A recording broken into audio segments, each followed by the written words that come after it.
Hey guys, let's get more news from Dallas Cowboys, but first don't forget to subscribe to the channel and leave your like. Mike McCarthy reacts to Jerry Jones' all-in comments. The Dallas Cowboys are expected to go all-in on the offseason, or so says Jerry Jones. The team owner tried to appease the masses for not firing Mike McCarthy by claiming that he would go the extra mile to acquire top-notch players.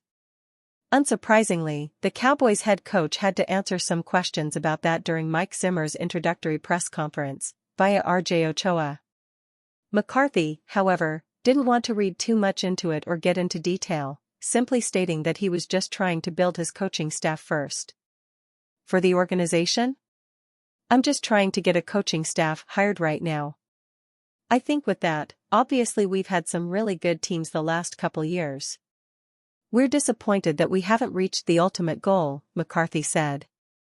The former Green Bay Packers head coach admitted that he was obviously disappointed for not being able to get the job done despite having some very good football teams since he arrived in Arlington. Now, his priority is to do all the little things the team needs to do to right the ship and get over the hump once and for all.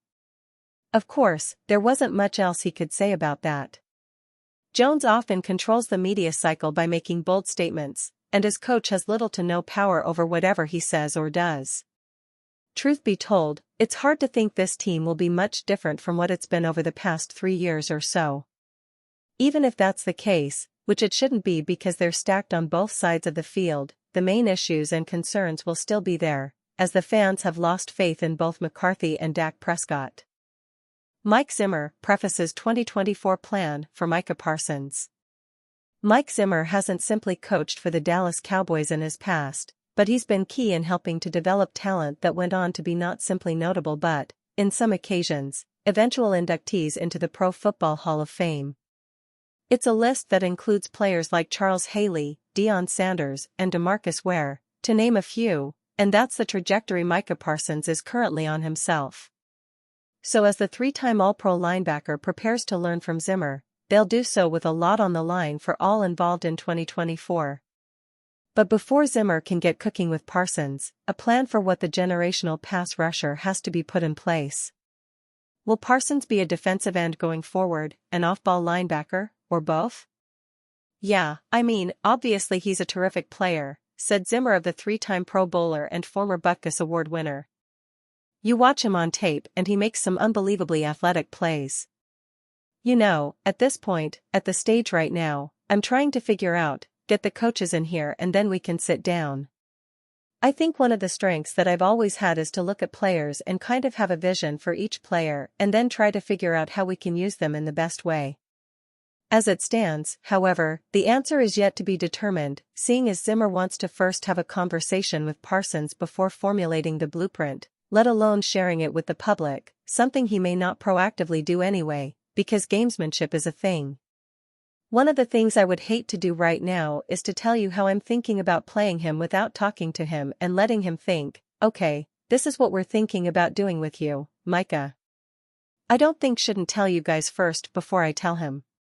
Parsons, who built a very close relationship with Dan Quinn over the course of the past 3 seasons, and who must now adapt to a new coordinator for the first time in his young NFL career, is admittedly all in on welcoming Zimmer's scheme, culture, and personality. Just know that Zimmer's famed simulated blitzes will play a part in the plan on Parsons, as that seems a foregone conclusion. I think he's had a top defender in each period with the Cowboys, so it's gonna be real exciting, said Parsons ahead of Zimmer's press conference. What will likely help grease the wheels there is the fact that Ware, whom I mentioned before, has also been a longtime mentor of Parsons since the latter joined the Cowboys by way of a first-round pick in 2021. It's likely Ware is already advising Parsons on what Zimmer brings to the table and how to maximize his teachings, creating a leg up this offseason in the coming transition for Parsons. A hard-nosed, old-school ball coach with the ability to tailor his teaching style to each individual's learning style, the overarching reality will be that Zimmer will command as much respect as he'll demand discipline from the defensive locker room, in all facets of the game, penalties, fundamentals, technique, etc., lest he be made grouchy. Cowboys a top contender to land projected $65 million Chiefs star, insider. The Dallas Cowboys are a team to watch in the sweepstakes to land Kansas City Chiefs star cornerback Jarius Sneed in free agency. Sportskeeda's NFL insider Tony Pauline labeled the Cowboys, Las Vegas Raiders, and Atlanta Falcons as contenders to land Sneed if the corner bolts Kansas City. There was talk during Senior Bowl week that Kansas City could place the franchise tag on Sneed this offseason, a move that is projected to cost around $19 million, Pauline detailed in a February 13, 2024 story titled, Jarius Sneed expected to land massive payday after Super Bowl exploits as NFL teams aim to poach Chiefs CB away from Kansas City. If he hits the open market, expectations are that Sneed will sign a long-term contract that averages around $18.5 million annually, just under the tag amount. If the Chiefs can't sign Sneed in the offseason, where could he land? Keep an eye on the Atlanta Falcons, Dallas Cowboys, and Las Vegas Raiders, Pauline continued. The Cowboys would have to do a lot of work to make enough room under the cap to sign Sneed. On the other hand, the Falcons presently have in excess of $25 million in cap space heading toward the new league year. Would the Cowboys love to have Sneed? Like every NFL team, the answer is undoubtedly yes. There are serious question marks as to whether this is the best use of Dallas resources for an already cap-strapped team. Spotrac projects Sneed's market value to be a 4-year, $65.3 million contract. Dallas is already more than $20 million over the cap for 2024 and will need to rectify this in the coming months. The Cowboys have Trayvon Diggs returning, the emergence of Darren Bland, and the possibility of re-signing Stephon Gilmore at a much more affordable price than what Sneed is slated to command. Patrick Mahomes has been the focus of the Chiefs' back-to-back Super Bowls.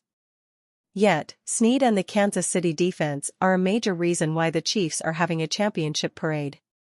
Sneed made one of the biggest plays of the Chiefs' season, forcing a fumble against the Ravens just inches before a would-be touchdown for Zay Flowers in the AFC Championship. The veteran posted 78 tackles, 14 pass deflections, 2 interceptions, and a fumble recovery in 16 starts last season. Keep in mind that the Cowboys just re-signed Diggs to a 5-year, $97 million contract prior to last season. Diggs went on to sustain a season-ending ACL injury. This likely puts the Cowboys out of the running for adding another star corner.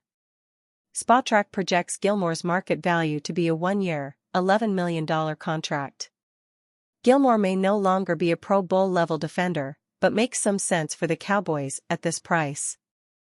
A trio of Diggs, Bland and Gilmore could give Dallas confidence at the position, allowing the front office to focus on fortifying other positions. And you fan, what do you think of the Jarius Sneed situation? Leave your opinion in the comments.